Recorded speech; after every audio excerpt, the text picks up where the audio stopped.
Hello everyone, कैसे हैं आप सब। उम्मीद है आप सब ठीक होंगे। तो आज की इस वीडियो में हम बात करेंगे कि दांतों के जो हिलना है, दांतों का जो हिलना है, दांतों की जो मोबिलिटी है, उसके क्या ट्रीटमेंट रहेंगे और क्या उसका कॉस्ट रहेगा। वन बाय वन हम इनके बारे में बात करेंगे और उसमें मैं आपको साथ के साथ उसकी कॉस्ट बता दूंगी। तो देखिए, सबसे पहले आपको इस बात पे समझना होगा कि दांतों की जो मोबिलिटी है वो किस ग्रेड की है, यानी कि कितना दांत हिल रहा है। जब वैसे मैंने इसके ऊपर एक प्रीवियस वीडियो बनाई हुई है, ऊपर आई बटन में लिंक आ रहा होगा, आप वो जाके देख सकते हैं और वहां से आपको सारी डिटेल मिल जाएगी। पर मैं एक छोटा सा ओवरव्यू आपको दे देती हूँ। जैसे अगर ग्रेड 1 दांत में मोबिलिटी है, यानी कि इसमें क्या होता है कि दांत वैसे आपको हिलता हुआ नहीं लगता है, या फिर आप कभी कुछ खाते हैं, चबाते हैं, तब आपको थोड़ी बहुत मूवमेंट फील होती है। अगर आपके दांत में ग्रेड 1 मोबिलिटी है तो इसका मेन ट्रीटमेंट रहेगा रूट क्लीनिंग और स्केलिंग, यानी कि आप अच्छे से दांतों को साफ करवाइए।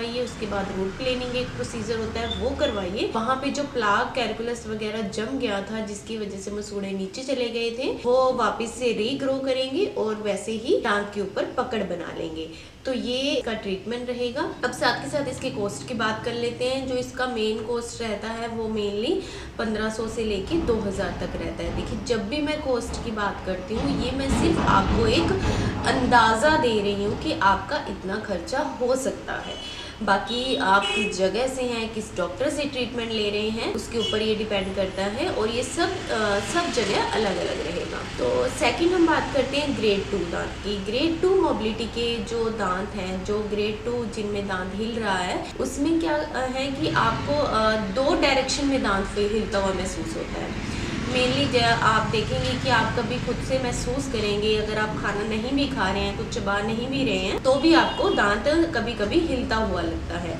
तो इसका जो ट्रीटमेंट होता है, मेनली हम स्प्लिंटिंग करते हैं और कैपिंग भी करते हैं। स्प्लिंटिंग क्या है, देखिए वैसे तो अलग अलग टाइप की स्प्लिंटिंग होती है। मेनली अगर आप समझना चाहें तो स्प्लिंटिंग एक वायर से आपके जो दांतों की जो पीछे लिंगुअल जो है, लिंगुअली हम दांत को जोड़ देते हैं। जैसे कि एक हिल रहा हुआ दांत है, अगर ये दांत हिल रहा है, देखिए आप समझिए इस बात से, ये अगर दांत हिल रहा है तो आसपास के मजबूत दांतों को पीछे एक वायर की सहायता से इसको सपोर्ट दे दिया जाता है, ताकि ये थोड़ी इसकी मोबिलिटी कम हो जाए। अगर उसमें फिर भी अगर स्केलिंग, रूट क्लीनिंग की अगर नीड रहती है तो वो भी की जाती है। अगर फिर हम बात करते हैं कैपिंग की, मान लीजिए अगर आपका ये दांत हिल रहा है और ये इसके आसपास के दांत मजबूत हैं, तो इनके ऊपर कैप करके इन तीनों का एक ब्रिज बना दिया जाता है, जिससे कि हिलते हुए दांत को थोड़ी मजबूती मिल जाती है। अब हम आते हैं ग्रेड 3 पे।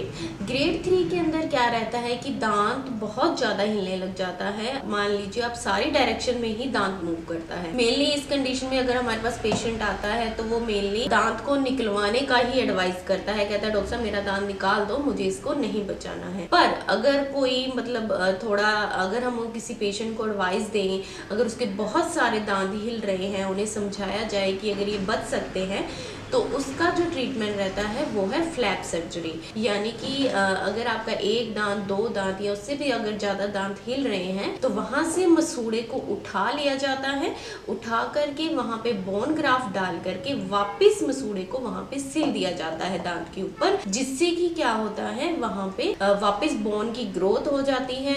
जो मसूड़ा नीचे गया है उसे थोड़ा अपनी जगह पे लाके वापस वहां स्टिचिंग कर दी जाती है, तो जिसकी वजह से क्या होता है, वो दांतों का हिलना बंद हो जाता है। देखिए, ये बहुत ही अच्छा प्रोसीजर है, इसमें कोई पेन भी नहीं रहता है, कोई पेशेंट को कोई दिक्कत नहीं आती है। अगर आपके बहुत ज्यादा दांत हिल रहे हैं और अभी आपकी एज भी नहीं है, जिसे हम कहते हैं क्रॉनिक जनरलाइज जिंजिवाइटिस, पेरियोडोंटाइटिस की कंडीशंस हैं आप में, तो आप एक बार अपने डेंटिस्ट के पास जाकर इस बारे में जाके पूछ सकते हैं। देखिए, जो नेचुरल चीज है उसको जितना बचाया जाए उतना अच्छा है। तो अगर आपके बहुत ज्यादा दांत हिल रहे हैं तो फ्लैप सर्जरी इसका एक अच्छा ऑप्शन रहेगा। हाँ, अगर हम इनकी कॉस्ट की बात करते हैं तो जैसे कि मैंने बताया, स्प्लिंटिंग और कैपिंग। स्प्लिंटिंग की कॉस्ट जो रहती है वो मेनली 5000 के आसपास रहती है, और कैपिंग के ऊपर मैंने डिटेल से वीडियो बनाई हुई है। अगर हम टूथ कलर कैपिंग करवाते हैं तो अंदाजन वो आपको 2500 के आसपास ईच कैप का कॉस्ट पड़ता है। ये वेरी करता है आप किस जगह से हैं। और अब हम करते हैं सर्जरी की बात। तो सर्जरी का अगर इनिशियल कॉस्ट हम डिसाइड डिसाइड करें तो मेनली ये क्वाड्रेंट जो होते हैं हमारे मुंह के अंदर, मतलब इस साइड